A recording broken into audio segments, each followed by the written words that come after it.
Is a data science career still worth pursuing? The data science gold rush of the early 2020s created enormous hype.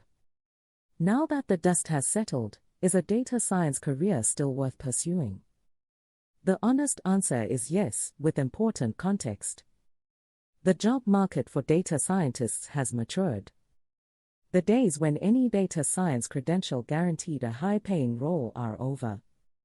The field has become more competitive and employers have become more discerning. But demand remains real and substantial. Organizations worldwide are building data science capabilities to power decision-making, product personalization, and operational efficiency.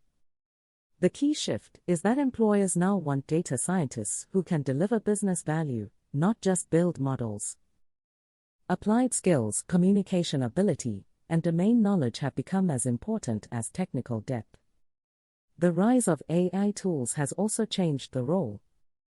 Routine modeling tasks are increasingly assisted by automated machine learning platforms.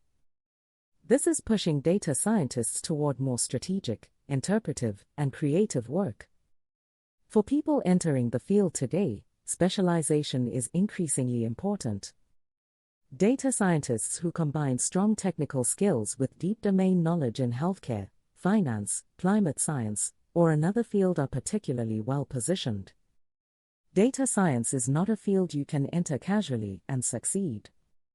But for those who invest seriously in the skills, build strong portfolios, and develop genuine domain understanding, it remains a rewarding and relevant career in 2026.